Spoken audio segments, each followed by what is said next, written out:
AD carry. They don't have to stick with the meta that's been the last 3 weeks of LCK domestic play. The Gnar ban leaves that pick open. The Talia I'm mentioning. If we'll see the Rumble ban coming through here for T1. I expect it, and there it is. Wonder what this does to the Corki priority. Is obviously we've seen him struggle against a Tristana, but no Tristana means you can put that priority in, and I feel like... I have an idea, and we've seen this one perhaps before, and it's called Azir versus Corki. Oh, don't, please don't. Now, Ashe, a very strong flexible pick here for T1. They've played it support so many times, and grab the Azir here. And with the Vi gone, I think the stocks of the Ahri pick go way down. The Talia goes significantly down. It's still a matchup he's absolutely playable, but it's Faker's Azir, a pick he has leaned into throughout his entire career, and he is one of the most famous Azir players. Let's just say he's the most famous Azir player of all time. And when you look at what this potentially sets up is a lot of AD jungle picks for Owner, and this gets really complex right now for top esports, because picks like the Iverns, those stocks go way down when you have Emperor's Divide for engage. You have potential Lee Sin pick that can invade the jungle and push Tian back. Even the Zyra, a fairly risky pick here, but they'll opt in anyways. Yeah, we've seen the Zyra struggle into the Ashe in particular. That pick potential really effective that you can use at a distance. They do end up locking the Renekton in as well, so... Definitely a top side of the map where it's about setting the pace of the game, a fast clear jungler, 2 laners who you're looking to get prio out of, but T1 don't seem too concerned. And the thing to know is at top esports, we expect the Corki mid, so they haven't really locked in anything for the bot lane, and T1 looking to secure what might be just a really powerful 2v2. But instead, they will go for the Nidalee, so even with the AP mid laner, still happy to secure that pick.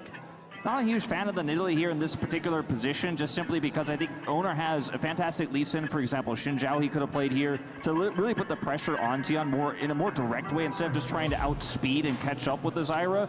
The Nidalee can follow up on arrows incredibly well, so that's a good sign for what they could potentially get done in the bottom lane. But I feel like the Zyra is going to have such a larger impact. Ziggs is kind of a no-brainer here, one of the best wave clear bottom champions that could play into this Ashe lane. We don't know if it's going to be support or AD carry, but either way, the Ziggs is probably your best bet. Strong ban here for T1. Yeah, I wonder if they start to look towards the Leona that we've seen Mako play a lot during the tournament, maybe even the Nautilus. If you're thinking of playing that Ashe support, the long-range pick potential the Nautilus provides really powerful. And top esports just trying to ban away the pairings that can go well with the Ashe, understanding it is such a powerful flex. And the goal of T1 is to make that 2v2 really uncomfortable. They'll lock top lane on 4 for Zeus, and then keep that options alive till 5 picks. So top esports clearly going for a powerful top side for pressure, and T1 are investing heavily in that bot lane, and really that's what I'm looking for Owner to sort of lean towards and get that pressure. Well, right now, we've got one more ban to come through from top esports' side. We'll see what it is going to be as the Braum is actually taken away. So no doors in this game. We've seen Braum for the last couple, but not this time. So Mako going to have to jump onto something else this time, and maybe, and in fact, we'll actually see another unique champion. Mako's only played Braum and Leona so far. As the Malphite is just... Okay, never mind. Oh, that was such a bait! Trolled. The picks that stood out to me here were definitely Cassante and even the potential Mordekaiser, but you've got a lot of magic damage in this draft. I think you want to shy away from that and go this. It wasn't even a good Malphite angle, but I still got so excited. And it's another magic profile there that you didn't necessarily want. This allows Curry to have counter pick, and he can play Varus into any lane that they pick here and feel comfortable. They can also play something completely different. The Draven was still left available. There's so many dual lanes with this Ashe that they can play into. The Sivir we've seen do incredibly well, great into lane swaps. So it's really the pick of the litter here for T1. We'll see what that AD carry pick is going to be for JackeyLove. The Ezreal is so strong in this meta, but feels so risky into a lane matchup like this. I feel like they probably want a little bit more consistent damage, or just JackeyLove's Draven. As it was hovered by T1. I don't think T1 are going to be surprised by this, but I think they should still be wary of it because this guy is pretty good at this champion, and there it is, locked away for JackeyLove, and this is looking like a pretty meta composition on the side of top esports. To me, this makes it way too dangerous to put the Ashe into support role and have those double 80 carries, double squishies bot. We've seen Tian on the Zyra use that fast clear speed to heavily impact bot, so if you're playing, you know, something that is squishy, something that is vulnerable into Draven Nautilus, you're going to have a bad time. So they instead go for the Renata, Pretty good matchup in the Nautilus. Obviously, Top Esports already banned away the Braum, which could have been another defensive pick, but the main goal here is to try and mitigate that aggressive pressure Top Esports have brought out in the bot lane. My biggest concern here for Top Esports is that we're moving into a world where Faker has agency. You know, he had agency on the Ahri last game. We saw his Talia target ban. Azir, another pick where you actually get to control the flow of the game. It's not just sit back and do damage. When Faker has agency, he makes those picks happen. Draven, very immobile here. Isn't a great front line. Yes, you have the Renekton. Yes, you have the Nautilus. But if he gets shut down early, loses his stacks, this could be a disaster for Top Esports. They've got great follow-up for the arrow as well. The spear damage is terrifying. We are onto the Rift for game number 3 to see who pulls ahead and who reaches that 2-1 mark. The build-up, the hype for this game been pretty big. Fortunately, some delays, but I feel like we have interesting drafts on our hand. Both teams 1-1, and we are hopefully getting that close series we're looking for. Absolutely. It's been a long time coming, and now we get to see it realized here on the Rift. Karyaguma topside here. Oh, they've done it 2 games in a row. The little battle, 369 testing himself, and now they're going to get a little bit impatient, not wait for him to come on over. The frost shot, though, is going to stop 369 from being able to walk too far. The handshake, he's going to connect as the slice flash has to come in. Big value here for T1 topside. And you can see it's one of these situations where you really don't want to level your E first on Renekton, so you're holding it like, please don't make me start E. But in the end, you have to burn both, you know, flash down and the E used, and you're low on health as well, so T1 can take firm control as topside and establish some vision. Really heads up play, and I feel like, you know, you talked about it. They were always battling level 1. You can really punish players' tendencies when you start to read them like that. And it was G2 versus T1 where they punished Faker for that one ward that he put down over and over again. They come in, they managed to collapse on that play. T1 doing a very similar thing on that top side, reading the tendencies of these players. Yeah. I love to see that. You can even remember back to game 1 where we saw the aggressive play from 369 on the Renekton the same way. T1 expecting he's going to go up there and try to trade with the Cassante, suss out whether there's a lane swap or not, and it's a great punish. So flash down, E start. This gives a huge edge to Zeus. Karya and Guma are going to return to lane here. We won't actually have a commitment to any lane swaps here at level 1. And now the jungle clear begins. Well, Hook gonna connect here already. They're doing battle. Jackie Love trying to land these axes. Gumayushi still at full health, able to throw down the arrows. As I say that, he cops the axe to the head. It's gonna be all right. 369 utilizing that level 1 E. And maybe he's just gonna embrace it now, you know, get the dashes in. But yeah, I mean, ultimately, Renekton, not the strongest level 1 champion regardless, so Zeus will have a bit of a better time, but still, don't expect too much to come from that. But really, the bot lane is what is exciting to me, because a lot of power on both the AD carries, even from level 1. And Mako, there's opportunities to make things happen on Nautilus, but it's so delicate against a Renata. Certainly is. And Renata, in a lot of matchups, the interaction with the bailout is a high damage champion like the Draven we see on the other side, like a Kalista, and you do so much damage, the bailout gives you just a few more autos and you get the reset. Can work very well with Nidalee dives as well, though, because it gives Nidalee that extra oomph. Is Mila over here? Yeah, more hooks coming down. Another great handshake to answer.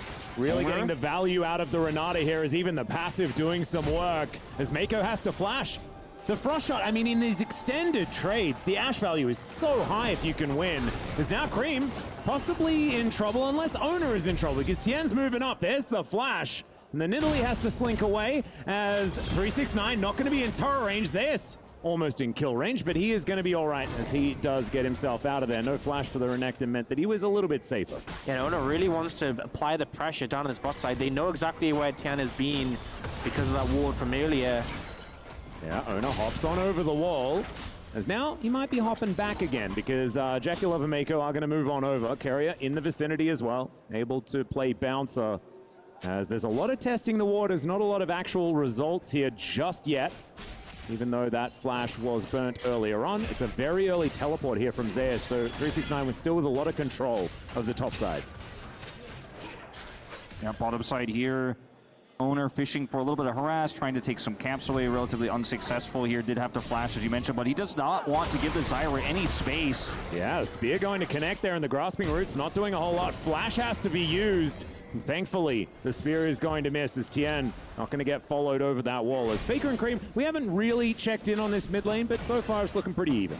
Ona's doing such a fantastic job on this in Italy, you know, really trying to play as aggressive as possible. You'll see his blue side quadrant still hasn't been touched, so he can go back to that when he needs to, but just trying as much as possible to challenge Tien's camps.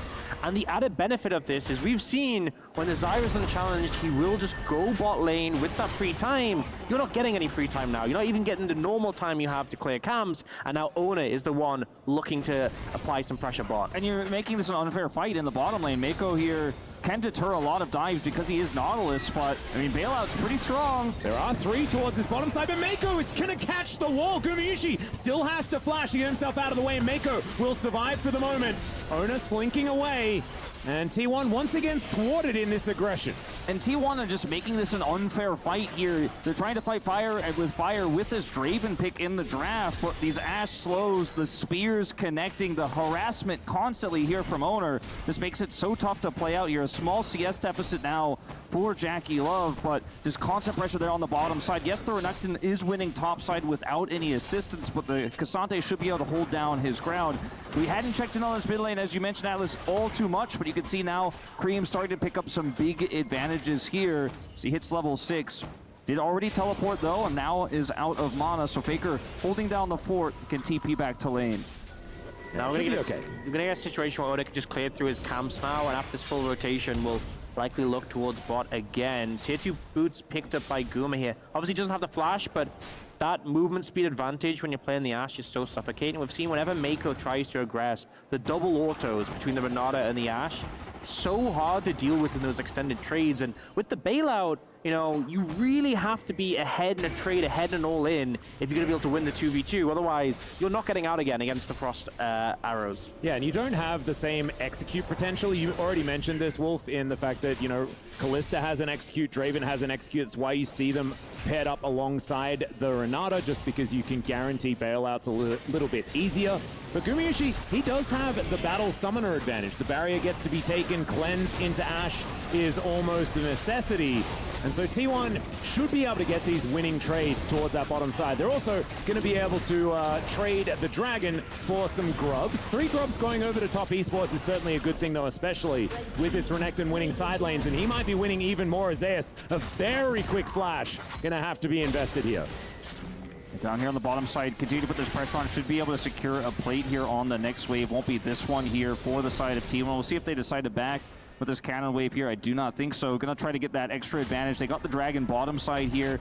We have Infernal and Cloud, so not necessarily sure what we're gonna see in terms of Soul here, but a good start for T1 considering this is not a split pushing competition for top Esports. As Zeus in a little bit of danger. That's gonna be a punish as the all-out does come on through, but Ona is in position, does manage to land that spear, sneaks it past Tien and connects onto 369, but that means that they are going to back away.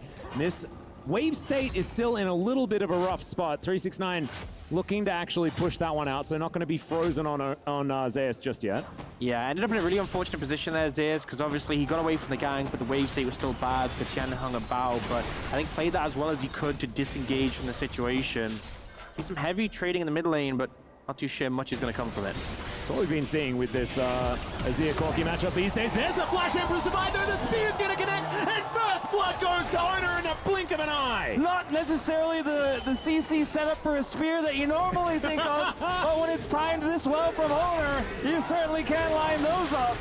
Owner looking for even more here as Tien thought that he could come on over and collect his Raptor camp. Not going to happen as Owner is really starting to put the screws in, and this is good Nidalee play when you can put this level of pressure on. And you see like just how the map is playing out, the aggression from T1. Mid lane gets that advantage, which is fantastic, so Ona can push in the jungle. Bot lane has been pushing constantly. Top lane, you're happy to sacrifice that one to get favor elsewhere. They'll steal away the red, Ona can jump away. And again, they're just trying to set Desire behind as much as possible. And here, Faker with a fantastic read on Cream, just the instantaneous ult, and you see Cream try to Valkyrie. He had the flash in that situation, but just got caught off guard. Yeah, a big caught off guard. I think a bit of a panic there. Not able to react in time. The spear does connect. Bottom side, do you see that we have a rotation over of Tian? Owner has kind of gotten a little bit disinterested. There's nothing really more for him to take down. The Dragon not up. So that plate on the bottom side still up. Guma and Carry weren't able to take that one. A small CS advantage down here, but Jackie Love and Mako really holding their own as those Draven Adoration stacks start to come through. There is a really big spike in team fights coming up here if Faker doesn't have his ultimate or if he's not in position where you can Draven ult globally into one of these fights. Topside second grubs here, maybe where that does happen. We may see Jackie Love rotate over. An early cash in here for top esports is exactly what they would love to see. T1 need to respect this because Zyra ultimate in these early skirmishes, Jackie Love's early damage output with the BF sword he's now picked up. These are big tools that could snowball this game back into TS's favor if T1 make a mistake. I also feel like it's super dangerous because ever since they added the execute on Draven's ult that scales with stacks, before that, if Draven was sitting on stacks, there was no benefit to it. You just wanted to cash in. But now you become more and more dangerous as you're stacking those up. So it's not enough that Draven doesn't cash in. You need to kill him and reset the stacks, or suddenly you get a team fight and his ult might just one-shot someone.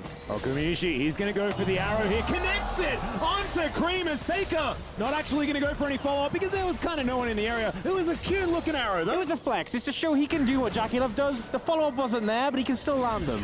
Yep, Carrier going to throw out the heal just to avoid the hook, as we could see some scuffling, some jockeying for position here in the mid lane, but ultimately not too much to come from it. Ona now searching for a spear. That minion certainly taking a fair bit of damage. It's the logistics protocol coming on through, and it is going to be T1 just getting control of the wave. Same thing for top esports. It's Gumayusi versus Jackie Love once again here towards the bottom side. Gumayusi with his turret, and Jackie Love not going to go for anything overly aggressive, as now the grubs are going to get started. Ona wants to be able to grab at least the first one, does do that. Could be 5-1. Would be pretty powerful here for top esports, especially with that top side control. Speaking of which, 369 and Zeus fighting at the top of your screen right there. Still, top esports retain control. They will be able to take these grubs.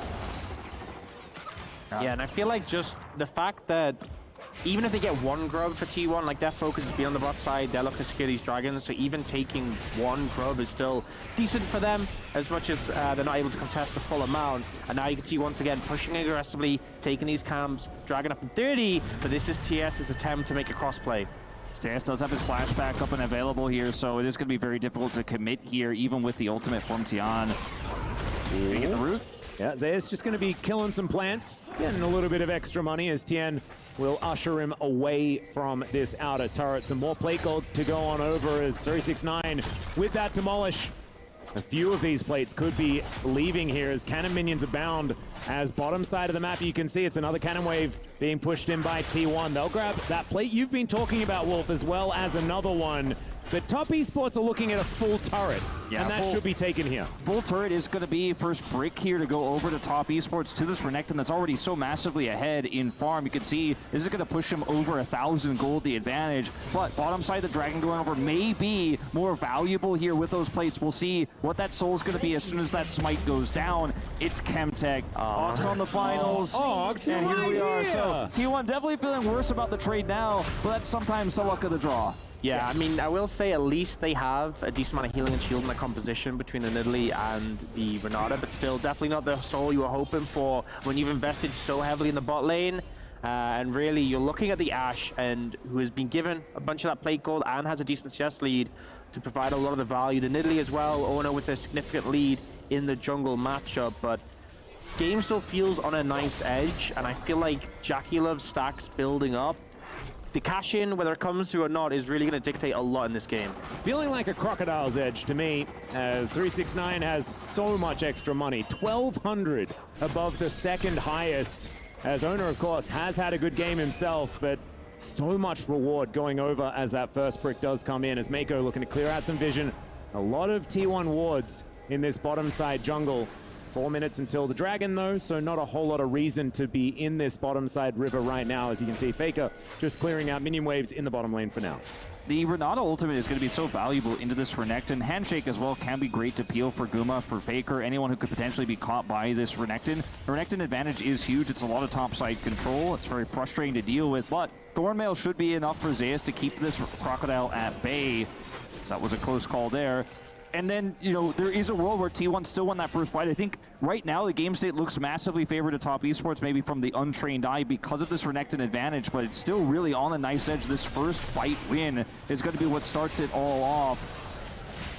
And I think both teams have been kind of pushing their advantage, finding areas to get a little gold lead, but we haven't had the big explosive fight yet, and it feels like they're both very tentative approaching this. They know how snowball the games have been, they know how volatile the compositions are, so they're prodding and poking, trying to find opportunities. Top Esports going to move over the Herald here and start it up, and maybe T1 see this as their chance to start a fight. Grez TP as he pushes this side lane too, so you can get the turret and still join the fight. With the timing window. Zeus moving on in here. You can see Arrow at the ready for Gumayusi if they do want to start a fight, but they want to land one of these spears first. Start to connect some of the poke. As 369 moving on in. Cream's there towards the bottom side of the map as well. And he can stop Faker from teleporting over. There is the Rift Tail being picked up by Tien as the Arrow is going to barely miss onto Top Esports. And they'll make it out just fine. Emperor's Divide was used here on this bottom side as Faker is going to use the buffed up Honey Fruit to speed his way out. Oh, the Whirling Death comes in as 369 still chasing. Jackie Love is punished though, and Owner's just going to execute him. I was watching the picture-in-picture and he just pops. Oh, it's such bad news for Top Esports, and now they're going to get punished again. 2 members underneath this tower. Remember, Tien has no flash. Oh, hostile takeover comes on through, and that's going to be an easy pickup. Tien, the one in trouble, and Zeus able to tank up that turret so comfortably they can reset as Cream. He comes in. That's going to mean that Mako at least survives as 369 still trying to find some value here. There's the flash from Gumayusi, and he gets himself out, but that flash, a big cooldown. Next time 369 goes for this, Gumayusi should be dead. And even though the gold lead hasn't changed much, the impact of that play, the death of Jackie Love to follow up onto Tien is massive for this game. A brutal blow struck by T1, and they're going to be feeling a lot more confident now. Absolutely, those stacks gone. So frustrating to deal with this. Now T1 still get the turret bottom side. Faker doesn't teleport here, and Jackie Love just has no vision. He's so focused on trying to set something up for 369 bottom lane with his ultimate that he's not able to actually see what's coming here. They get the follow-up play here top side as well, and it's just a huge win here for the side of T1. And now you're looking at a world where Faker gets bottom turret anyways. He didn't have to expend his teleport. No teleport for Cream, who tries to turn that play around. And T1, it's a small gold lead here, but the wind is out of the sails now for Top Esports. And the tempo advantage of having double teleport over your opposition when they get nothing for using theirs could not be understated. As you see T1 catching this wave in mid lane, and 38 seconds on the Chemtech Drake. They can keep players in side lanes and still contest for this if they would like to, but it's still pretty dark in that river. We'll need that Hawk Shot to really help them out as Spears not quite connecting. But T1, they'll just move their way in, and you can see just how respectfully Top Esports have to play. Also, no cleanse on Jackie Love and flashes down for the entire top side of Top Esports. I'm looking at Guma's arrow as being a great way to start the fight. We have a 3-0 Nidalee. That spear connects on the back end of an arrow. Someone is going down.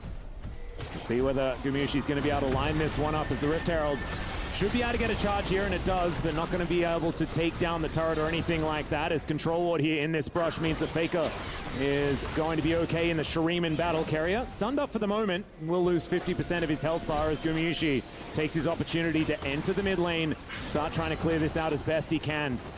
A little bit of an ARAM for now, but it's so much just trying to get positional advantage around this Drake that is freshly spawned. And T1, they want to collect their soul point. Big one gonna fly by here as 369 wanting to find that flank angle. T1's vision is decent, but the Dragon has been started here by Top Esports. Owner off to the side, wanting to stay hidden as he throws out these spears. Jackie Love moving back. See where Gumayusi is gonna fire that arrow as Carrier with the information. Handshake now on cooldown. Fantastic angle for his going ult, down lower and lower. Just fighting it out slowly. Yeah, there's the hook finally going to connect there as now Zeus dives in. He finds the Q, and there's the all-out special delivery from the T1 top laner, but Tien, he's going to survive. Jackie Love gets one back, but now Gumayusi is free hitting in the back line, and it's a double kill for Owner. It almost looked okay until it was domination for T1. Stack's gonna get reset again. Falling down, but thankfully the GOAT's gonna be there to help him out. Yeah, not able to take him down. I mean, the stacks have been reset before, will be reset once again, and just the approach from T1 working so well. The Dragon gets denied, but I don't think they mind at all. And Carrier in that fight on the flank angle with the Renata. The Renekton is constantly trying to push, but can't push through the handshake. So 369 is essentially out of this fight. He's not threatening anybody. And the front line here is Zeus. He goes down to half health, but look at this angle for Carrier. So easy to follow up. No one can peel when Tian gets hit by the arrow. And it's a one fight for T1. Instantly as 369 tries to ult and cut through. Great positioning from T1. And they don't even need Faker's ult to win this fight. And then Jackie Love hoping he can cash in, knowing it's probably doomed. But he's not winning the true 1v1 because Faker's there. Down go his stacks. And T1 with a 2,000 gold lead now. And we said the win was out of Jackie Love's sails before. It's even worse now. I gotta give huge praise to Guma there, because he was flashless. I felt like maybe he'd be a vulnerable target if they got on top of him, but he spaced perfectly, kept away from 369, and got so much damage down, so much slow, so much utility on this Ashe while being untouched until the end, where he obviously got low, but managed to finish off Jackie Love. So huge team fight from him, and things have just gone bad to worse for Top Esports. You gotta remember, they had side selection game one. Blue side has been really powerful in this series, and they are looking at being in a really rough spot when they chose to get on blue side in this one. Not an ideal position to be in. Yeah, and I want to go back to the draft just a little bit, because there's one thing that's kind of standing out to me as to what's different for T1 and why they look so much better. And I feel like it's counterpick for Carrier. This Renata pick has been so incredibly powerful, and when Zeus gets to answer a pick that's picked relatively early, I think it's very, very powerful for T1 to allow that bottom lane to have that extra oomph and that extra control that they can pick up. Not to mention the fact that Owner has had a great early game. And that's what you should be doing when you're on red side. I feel like obviously, you know, it's understandable teams have this heavy pride towards blue side, but even in the LCK, we're seeing some teams opting to go for the red side. And if you are on that side, you really need to get value out of that last pick, counter pick, and I think T1 did a much better job of doing that in this game. It's both great in the 2v2, but it's great into team fights as well. Into the Renekton. The Renekton, the biggest member here for Top Esports, can't walk past a handshake in that last fight, can't get in, is never going to have that much value from behind now into the Berserk to come through. The hostile takeover is so powerful here. And this one pick has really warped this draft. 6 out of 7 KP here for Carrier in this game. It's a great shout that you give Atlas. Owner at the same number. He is now finished with his Horizon focus. So setting up for objectives now means you're always under threat of getting chunked out by one of these massive spears. And have a look at all of this vision for T1. This is just after Top Esports went on a little bit of a clear out spree of the Baron area. You can see exactly where T1's focus is going to be, as the crab going to be taken here by Owner. That's going to augment that vision even further. Faker able to walk past this turret as this minion wave is getting eaten. And that is going to be another turret to be secured here by T1. It's not a massive gold advantage, right? I think Top Esports still certainly in this game, but the momentum is shifting further and further towards T1. And we saw, as the setup happened for that last team fight, the amount of hurdles required to jump over here for Top Esports. They're going to have to really pull something out of a hat. Yeah, I think it's going to be a really difficult one, and I feel like T1 have been the ones really setting the pace of the game, and I think the combination of having like such good disengage tools, having the traps from the Nidalee, the hawk shots as well, means getting creative and finding angles of approach is tricky. I think what it might end up being is the best case scenario is you get like a deep TP flank if T1 want to set up an objective, and the key is you have to get 369 on top of the enemy backline. Until that happens, I don't think they win a 5v5. I don't think so either, and handshake here, arrow. That's going to get the cleanse out of Jackie Love. Longer cooldown on that one these days. But continuing the point, you know, I mean, there's not much you can do here as Top Esports with the Renekton in a straight-up 5v5 anymore. And, I mean, looking at the vision, the lack thereof, so difficult to even look up and try to push. They're going to try to shove this wave. Cream on the flank. Yeah, Carrier's going to take a lot of damage here. Desperately doesn't want to use flash. He's going to invest the heal to get himself out of there. And as soon as the handshake missed, Cream saw his window and pounced. I really like the aggressive play, as he may have put himself out of position. Faker moves in. The Flash Emperor's Divide is going to get the flash out of Cream. That'll be the trade. Top Esports now looking for their second Chemtech Drake. They were able to take the last one. And now a teleport is coming in. T1, they want to get themselves towards Soul Point as the spear almost does it, but it's going to be the secure hook. It's going to connect onto Carrier, but the hostile takeover comes in. The The flash gets him out of there, and now it's T1 able to turn it. The flash from Ona almost gets on top of Jackie Love, and it's Faker that finishes the job. Double knockup, but it doesn't matter. T1 crush another team fight. An absolute greedy fight from T1. No Emperor's Divide, not in position, but they commit the TP anyways, knowing that in this game state with the champs they've got, and this Renata, they should be able to win the fight if they play it just right. Faker sitting on 2.5 items, so much damage, and this is post-Baron, so they're able to win the fight on Dragon, albeit they lose it, and then go straight to the Purple Worm. T1, that was extremely risky, but it pays off. I feel like the big thing for me is Top Esports ended up so split with 3 of them in the pit, 2 of them off the side, and when they went for the engage, T1 able to disengage to a comfortable position. And then I feel like the chase down potential is just so severe. You see T1 all sort of back off this angle. Carrier gets a great ult that kind of holds the fight. And we see Ona nearly one-shotting Jackie Love, but as soon as you start moving up with a slow on, you know, they're just getting another kill off the back of this. Yes, I'll do the play-by-play for that one.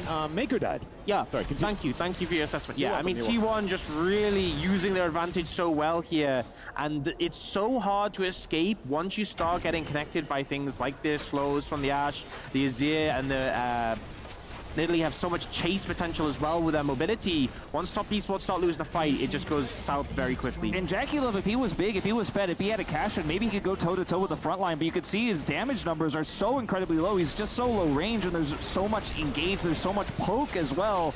And even without Emperor's Divide, you just can't get close enough. It's really the Zyra that's doing all the damage in these team fights. Even 369 can't close the gap. Sunday's turret to protect. They've got control wards here. There's no flank angle for 369, and the siege is on. T1 cross their T's, dot their I's, make sure there's no angle for the Croc, and just siege this up. The Baron working a treat. 3,600 gold picked up here already. Yeah, this is a big power play for T1 as they are pushing both mid and bottom lane. It might be just this turret falling down as Hex Flash there from Mako just to try and put some fear into T1, but I don't think it's going to stop this tower from being removed. There it goes. Arrow is going to sail by, though, as the Grasping Roots also not finding the mark. Top Esports just losing ground because you can see Zeus, he's able to get some personal time with this inhibitor turret, and that's going to go down exceptionally low. Look at this poke damage as well. As these spears land, like, Tien just has to go back to base. Yeah, the poke's brutal. They try and get a play on a Faker, and he just dashes away, makes sure not to knock anyone else up with the ult from Mako, and then, you know, you've lost one of your only real major engage tool, and T1 can just go back to harassing, pushing, and applying the pressure. Also have red buffs in pocket, so any poke on them does get healed up, and Mako nearly goes down there. This is just brutal. If anything lands, you know, and it's not onto 369, people are losing half their health bars, you know, guaranteed with this comp. Baker has Emperor's Divide too, so it's a big deterrent for any sort of hard engage to come through from Tian. If you want to try to flash ult, for example, the spacing is good from T1, but he's got his ult. They have Zeus as a front line here. They have the Renata ultimate, so oppressive is the composition here of T1. GA bought third here for Guma. Is already doing so much damage in this game. You're going to have to kill him twice if you could do it once. And it was a decent Baron power play here, as T1 have moved over that of a 10,000 gold lead here at 27 minutes. And yes, game one from Top Esports of this series was faster. It was dominant from the squad, but we haven't seen that from them since. And in this game, it's all coming up T1 as they look to move towards match point in this series. That was Mako going down. It was basically what I play-by-played before. I had an opportunity to do it again, and it was just Mako died, guys. In game one, basically it. He had a lot of isolated deaths because they had no vision. It was super one-sided affair, right? But you know, it's not the same type of game here. I mean, game two, excuse me. Not the same type of game here. In this case, he's on a ward, but there's an arrow available. You have to play respectfully. I think you've got to just give up vision in that case, but, you know, it's just a good punish from T1. He might get punished again. Yep, handshake. Not quite going to find the mark as the arrow sidestepped really nicely there by Mako. I don't think he could have played that any better to get himself out of the way. And even holds on to the flash. And I think the only thing that could really come close to costing T1 this game is if they overcommit into like a big Stranglethorns. Oh, he's going to come through there as it's Carrier that's possibly caught out, but he just kills Mako. He's going to be going down. Yep. And that's Jackie Love getting a cash in the end. That's pretty cool. That's a little bit of extra money going over to the Draven, but he didn't have all that many stacks. Yeah, it went from a 10,000 gold lead to like 9,500. So not really changing the state of the game, but at least Top Esports trying to find some angles in, trying to find some picks, because that's all they have right now. But 369 on the flank. Yeah, Owner is going to spot him here as the Dominus has already been popped. You can see Faker. He's looking to get his way out. Zeus is very tanky, and yeah, there's just no way in. And it was already going to be really hard playing the Renekton in this composition. In this game state, it's virtually impossible. Yeah, and that was the closest he had gotten since they got control and were pushing those lanes. That was the closest to a flank, the closest to maybe backline access that he was gonna get. Zeus picks up his third item here as well. He's at the Jack shows for a while now, has Randuin's, so difficult to break through that health bar now. And the Renekton that was massively ahead, a lane bully early on, just stands up to a tank Cassante now with no map control. His agency is limited. Now he does still have teleport, but there's no flanks for him just now as Mako, again, trying to clear some vision. T1 quick to punish. Yep, there's the flash as Faker does have his flash available. There was a dredge line there though, so not gonna invest the flash, but oh no, as soon as the volley lands, the handshake definitely lands, and he's not able to get himself out. Mako dead once again. Yeah, I love how they, Zeus looking. There's the all out as Owner is gonna dive on forward. 1 versus 3 theoretically here for Zeus as the arrow is gonna sail by. Looked fantastic, Emperor's Divide does nothing. Does it matter? I'm not entirely sure because Faker's still gonna be able to kill Tien off the back end of it. And now T1 with such gigantic wallets are looking to move towards Nexus turrets now and reach match point here at EWC. Oh man, even that hostile takeover, Jackie Love doing a lot of damage to 369 as Cream able to throw some rockets in, and T1 are looking a little worse for wear. So they'll take an inhibitor turret on their way out, and the game is not over just yet. Teleport coming in. Another possible chance for a flank here for 369. Does he manage to get on top of Gumayushi? That's the question. The flash has to come through. He still had the GA. The Sterix comes down. Zeus is dead. And there it is. He manages to get rid of him, and a quarter kill for 369. Finally, the Croc gets what he's looking for. Finally, he's got the flank ward. Finally, he gets to use the teleport, and the Croc is unlocked. He gets in, gets 4 kills here, cleans up T1 with a game state. It's going to feel nice to shore up some of that gold deficit. You might be able to get a Baron out of this one. It's going to be pretty easy with everyone dead on the side of T1. You've got enough damage here. There's no punish, but you still are 3 inhibitors down. The question becomes now, how much can you get done with this Baron? Bounties available here, but you have to push through double super minions in all these lanes. But if you can get and crack that gold out of these outers, there is so much standing money here on the map for Top Esports. If there was going to be a comeback, it starts with a play like this. 369 finally getting it done. It was massive there, and now, you know, they have the bot inhib respawning, they have Baron buff, which can help them defend, so they have time, which they did not have before. But here, T1 overstaying a fair bit on low health bars, and 369 goes in, great target selection onto Faker, who gets the Renata ult, and then the Renata W. He immediately jumps on a Guma, finishes him, finishes Faker again, finishes Guma again, and then dashes out for the cleanup. I mean, just flawless play, and you don't often see like it when you're this far behind in the game and you're playing Renekton. You don't think he's going to be the star of the team fights. No, I wasn't ready for it, Ox. I absolutely wasn't ready for it. There was a GA already purchased on Gumayushi there as well, but you find the angle, and he gets in there and trusts 369 to find exactly the team fight that he was looking for right after I had a conversation about how basically impossible it was to do so. We saw him try so many times. He was trying to flank. He didn't have really a great teleport ward. T1 were setting it up really well with their pushes. They had the flanks watched, but finally he finds the angle, and he's going to try to give them a chance for a comeback here. The gold lead now shrunk down to 4,500 here, and that's without really getting any of the bounty gold of these turrets. But you can see the super minions here are T1's best defense against this. 1 inhibitor now respawns, so it's down to 1 super minion per wave instead of 2.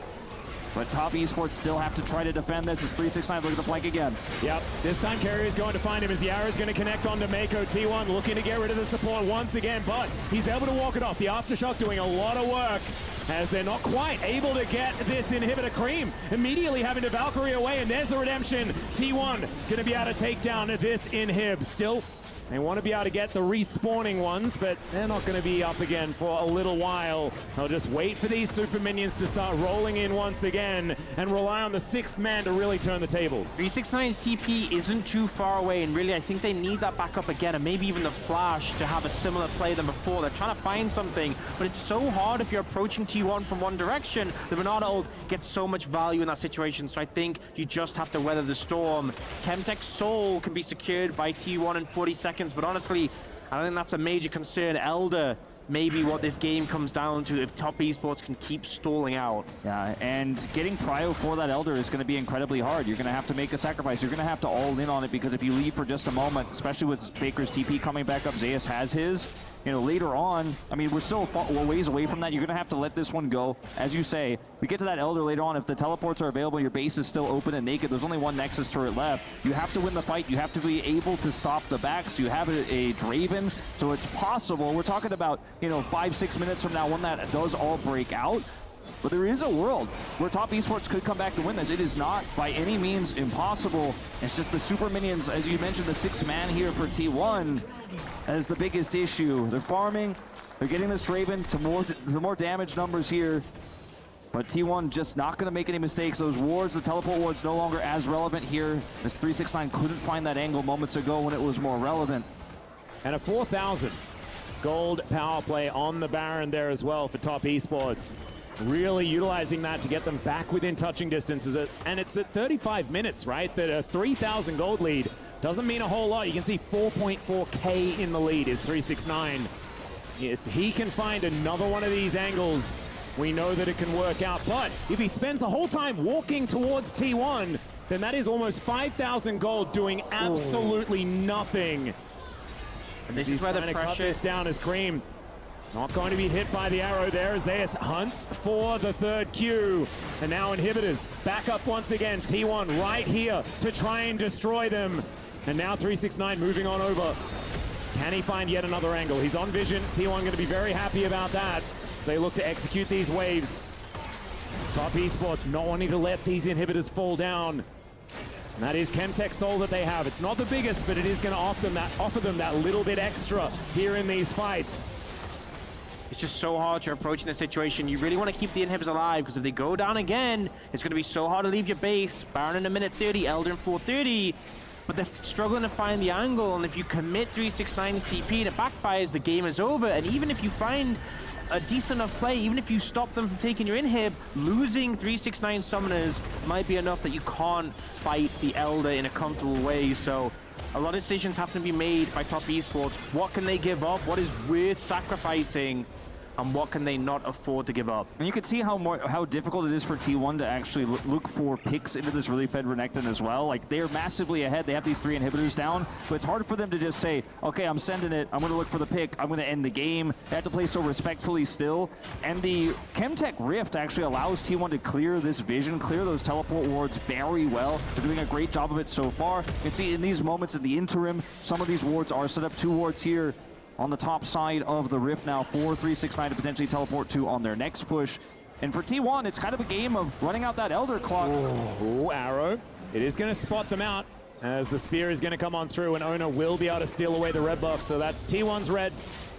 Top Esports not able to get access to that one. And in fact, access to their jungle, it's at a premium at this point in the game. And they may have clawed back some of the gold advantage, but the map advantage has always been T1's after their early game went so well.